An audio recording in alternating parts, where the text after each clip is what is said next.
It's a beautiful and very warm, if not hot and sultry, July the 9th today, and I'm here at Clipson Old Quarter. I'm already on the bottom path, and this is a glowworm video, but this may well be a glowworm video minus glowworms, because it appears from the information that we have that the glowworm season has finished abnormally and unusually early in Nottinghamshire and in other parts locally too. The main reason is this behind me. The dryness that we've experienced here in this part of Nottinghamshire is not entirely dissimilar to a few other years in the past sort of decade or so. But the thing about it is that the dryness has been continuous. Glowworms and glowworm larvae like moisture, quite frankly, and quite often. The wetter the summer, the better glowworms like it. Dry, hot summers, such as we're having at the moment, don't suit glowworms, and they don't suit glowworm larvae, and they don't suit the glowworm larvae's prey of slugs and snails. Good news for the gardeners, but again bad for glowworms. A lot of glowworm larvae die during summers and hot prolonged periods like this, and it seems as though this hot prolonged period, the third of which we've had so far in 2026, has likely caused the early demise of glowworms. Even the muntjac agrees. Whether I will see any glowworms tonight is highly unlikely, to be honest. I may well stumble across one in one of the shadier parts of Clipson Old Quarter. I intend to try at least and have a go along the full length of our old glowworm survey route that Dillis and I used to take a number of years ago. Covers 6.5 kilometres, but we'll see how we go. But I don't anticipate seeing any tonight. Recent results indicate that that's going to be the likely finish to this video, that I will be glowwormless, because there have been people surveying for glowworms on the nearby Sherwood Heath and other sites locally, and even in other counties locally, and they've drawn complete blanks in the last few days. And it's all due to the fine sunny weather that we all love, but it has been too hot and too dry for invertebrates in this part of Nottinghamshire. In the meantime, I have to do something to while away the time under these hot and sultry tropical-like conditions. Not even a nightjar at the moment. So it's a wander round. I'll probably start at the far end of the darkest section and the top path west of the centre tree. That's the plan, but plans can change.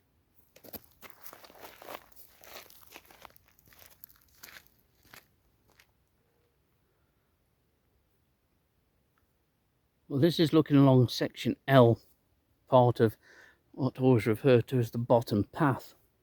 It's likely that if there are any glowworms, they may well be tucked deep in the bracken, and you can see the dark green of the bracken on the track sides.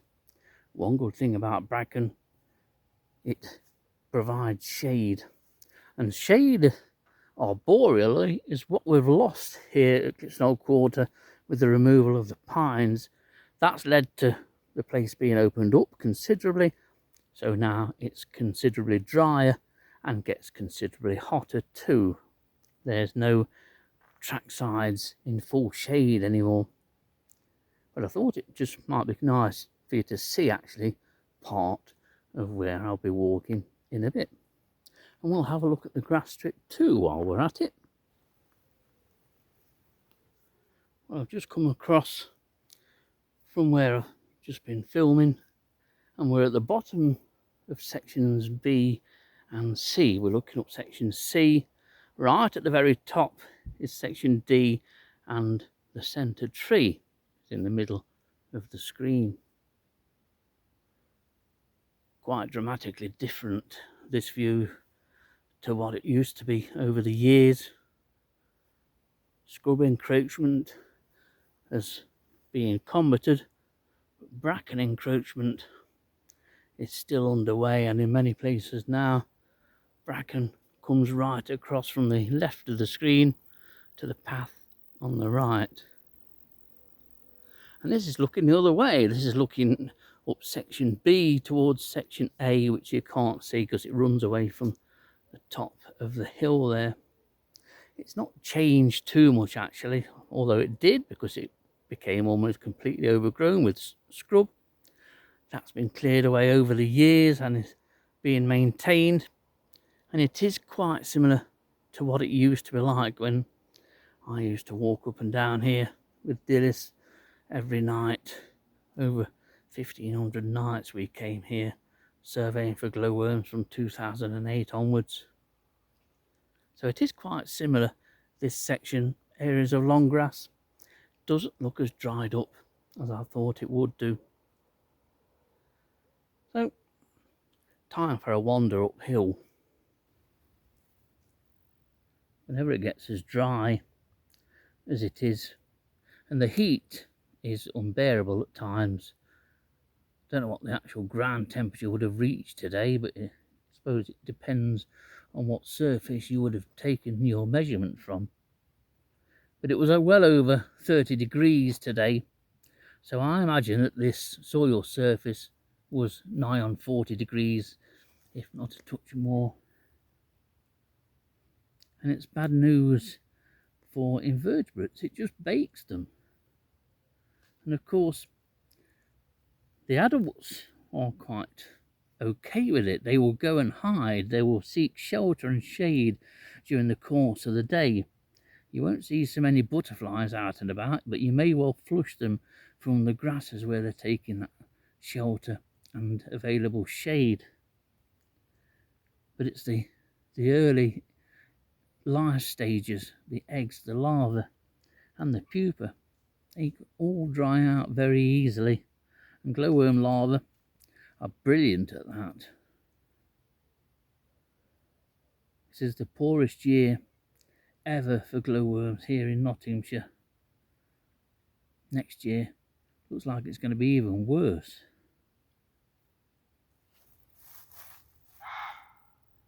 It's amazing how that muntjac bark reverberates throughout the forest.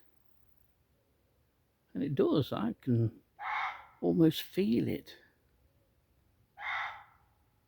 And it's only 20-30 yards from me now, stood in some bracken. But it really reverberates throughout this part of Clipston Old Quarter in Sherwood Forest. Well, I'm on the top path now. I'm about halfway along at the crossroads. This is a good purple emperor spot, and there's a nightjar just coming hawking over. You may well have seen it, but it's hawking directly overhead with a couple of bats too.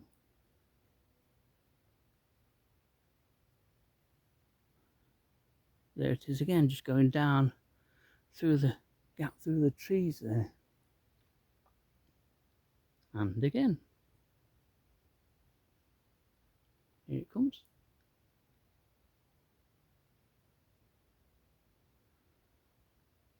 Directly overhead around. Obviously attracted to the moths and insects that are flying in this little bit of a clearing. So that was nice. Be nice if they start calling actually. But it's only just gone 2200 hours, so I've got a bit further along to walk yet, and just allow it to get that little bit darker.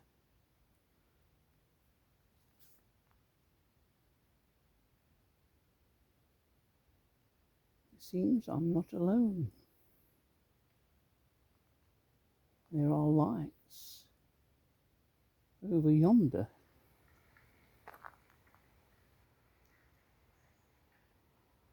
See, you never know who's about. Oh, we have Nightjar calling.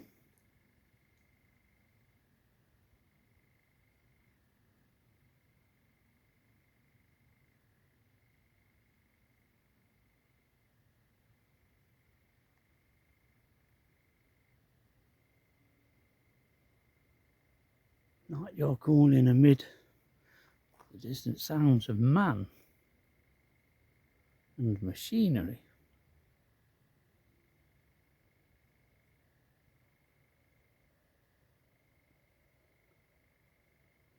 Hopefully we'll get nearer a nightjar that's calling, because I know that a lot of you like to hear that most tropical of bird sounds, including myself. It's just gone 22:30. I'm just starting my walk back along this top path. This was always the darkest of the tracks that we surveyed on the survey sections years ago, and that's because it was a closed canopy. It was pine trees on one side and large sort of red oaks and sweet chestnuts on the other. And because the canopy was closed virtually over the path, there was only a thinnest strip of sky visible. Most female glowworms up here were found in the middle of the path. They were directly under the available sky. There's one thing, they could certainly see what was sky and what wasn't. They knew that by getting out away from the vegetation, and they could obviously see the clear sky, that was the best place for them to glow from. And when they'd finished glowing, or they were mated, obviously they retreated back to the track sides and out of view. It's getting a bit like that again now. The canopy is starting to close, but there's a lot of tree removal going to occur in this area, and that's a shame. This will be another area that is opened up to become drier and less suitable for glowworms. But at least you've got to see what this place is like in the daytime. It's a most beautiful walk, and I've seen no glowworms at all. This was my main hope for this area, and it is more than dark enough now. And so I've got to continue towards the centre tree. We'll see if we have any luck.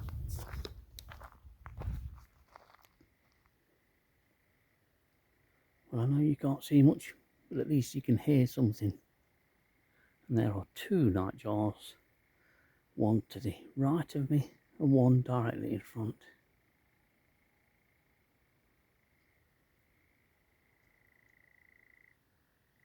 Well, I'm continuing to work my way around the site here, just walking down through sections J and K now, and then it's along the bottom path and the sections L and M, and then back along those two sections and back up towards the car and home through section O.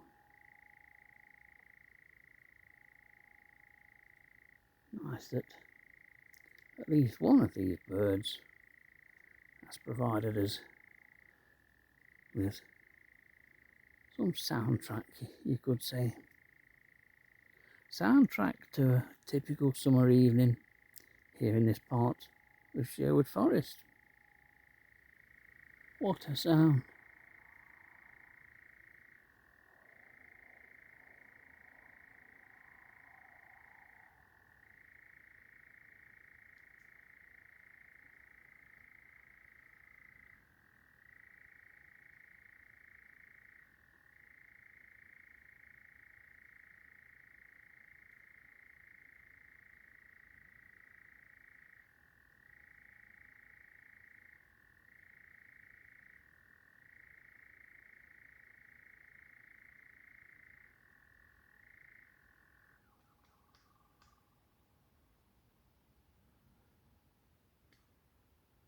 And a bit of wing clapping too. I'm back at the car, and this road is rather strangely quiet at the moment, but no glowworms at all, as expected and anticipated. It's a shame, but it certainly appears as though the 2026 glowworm survey season is over, at least in terms of Nottinghamshire, and I suspect over much of the UK too.